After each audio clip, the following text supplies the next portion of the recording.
राधे राधे दोस्तों, पौराणिक कथाओं के क्रम को आगे बढ़ाते हुए पेश है आपके सामने आज की कथा। दोस्तों, जैसा कि आप सब जानते हो, आज पुत्रदा एकादशी है। सावन में इस एकादशी को करने से जो महत्व और लाभ प्राप्त होता है उसके बारे में आज आपको कथा के माध्यम से बता रहा हूँ। कृपया ध्यान से सुनें और दूसरों को भी बताएं। कहानी अगर पसंद आए तो लाइक शेयर सब्सक्राइब करना नहीं भूलें दोस्तों। तो चलिए कथा को आगे बढ़ाते हैं।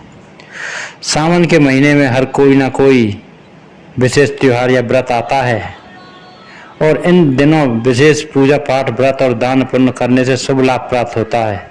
इसी तरह से सावन महीने के शुक्ल पक्ष की एकादशी को पुत्रदा एकादशी कहते हैं।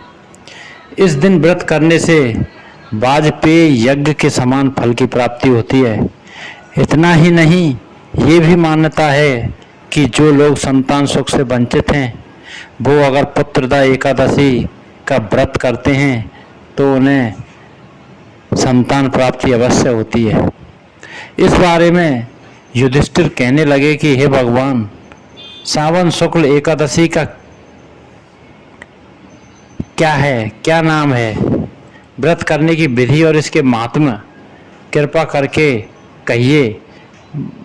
तो मधुसूदन कहने लगे, श्री कृष्ण कहने लगे, एकादशी का नाम पुत्रदा है। अब आप शांति पूर्वक इसकी कथा सुने। इसके सुनने मात्र से ही वाजपेयी यज्ञ का फल मिलता है। द्वापर युग के आरंभ में महिष्मती नाम की एक नगरी थी जिसमें महीजीत नाम का एक राजा राज्य करता था। लेकिन पुत्रहीन होने के कारण राजा को राज्य सुखदायक नहीं लगता था। उसका मानना था कि जिसके संतान ना हो उसके लिए यह लोक और परलोक दोनों ही दुखदायक होते हैं। पुत्र सुख की प्राप्ति के लिए राजा ने अनेक उपाय किए, परंतु राजा को पुत्र की प्राप्ति नहीं हुई। वृद्धावस्था आती देखकर राजा ने प्रजा के प्रतिनिधियों को बुलाया और कहा, हे प्रजाजनों, मेरे खजाने में अन्याय से उपार्जन किया हुआ धन नहीं है। न मैंने कभी देवताओं और ब्राह्मणों का धन छीना है। किसी दूसरे की धरोहर भी मैंने नहीं ली। प्रजा को पुत्र के समान पालता रहा। मैं अपराधियों को पुत्र तथा बांधवों की तरह दंड देता रहा। कभी किसी से घृणा नहीं की, सबको समान माना है। सज्जनों की सदा पूजा करता हूँ। इस प्रकार धर्म युक्त राज्य करते हुए भी मेरे पुत्र नहीं है, सो मैं अत्यंत दुख पा रहा हूँ। इसका क्या कारण है? राजा महीजीत की इस बात को विचारने के लिए मंत्री और प्रजा के प्रतिनिधि वन को गए। वहाँ बड़े बड़े ऋषि मुनियों के दर्शन किए। राजा की उत्तम कामना की पूर्ति के लिए किसी श्रेष्ठ तपस्वी मुनि को देखते फिरते रहे। एक आश्रम में उन्होंने एक अत्यंत वयोवृद्ध धर्म के ज्ञाता, बड़े तपस्वी, परमात्मा में मन लगाए हुए, निराहार, जितेंद्रिय, जितात्मा, जित क्रोध, सनातन धर्म के गूढ़ तत्वों को जानने वाले, समस्त शास्त्रों के ज्ञाता महात्मा लोमस मुनि को देखा, जिनका कल्प के व्यतीत होने पर एक रोम गिरता था। सबने जाकर ऋषि को प्रणाम किया। उन लोगों को देखकर मुनि ने पूछा कि आप लोग किस कारण से आए हैं? निसंदेह मैं आप लोगों का हित करूंगा। मेरा जन्म केवल दूसरों के उपकार के लिए हुआ है, इसमें संदेह मत करो। लोमस ऋषि के ऐसे वचन सुनकर सब लोग बोले, हे महर्षि, आप हमारी बात जानने में ब्रह्मा से भी अधिक समर्थ हैं, अतः आप हमारे इस संदेह को दूर कीजिए।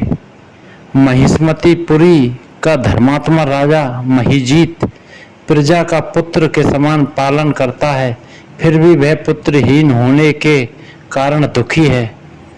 उन लोगों ने आगे कहा कि हम लोग उसकी प्रजा हैं, अतः उसके दुख से हम भी दुखी हैं।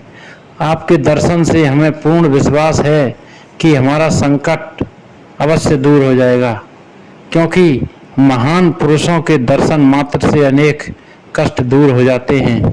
अब आप कृपा करके राजा के पुत्र होने का उपाय बतलाएं। यह वार्ता सुनकर ऋषि ने थोड़ी देर के लिए नेत्र बंद किए और राजा के पूर्व जन्म का वृतांत जानकर कहने लगे कि यह राजा पूर्व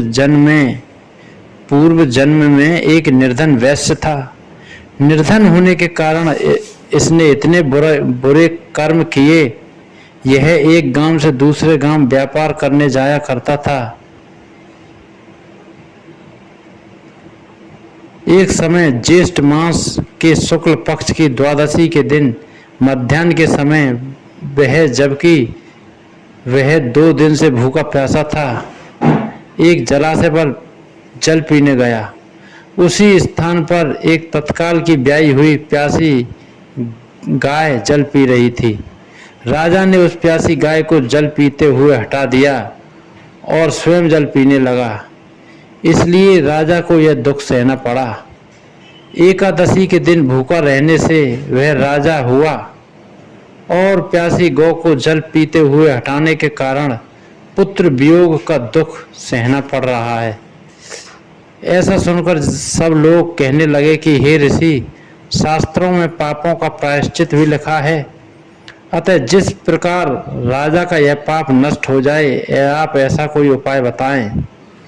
लोमस मुनि कहने लगे कि सावन शुक्ल पक्ष की एकादशी को, जिसे पुत्रदा एकादशी भी कहते हैं, तुम सब लोग व्रत करो और रात्रि को जागरण करो, तो इससे राजा का यह पूर्व जन्म का पाप अवश्य नष्ट हो जाएगा।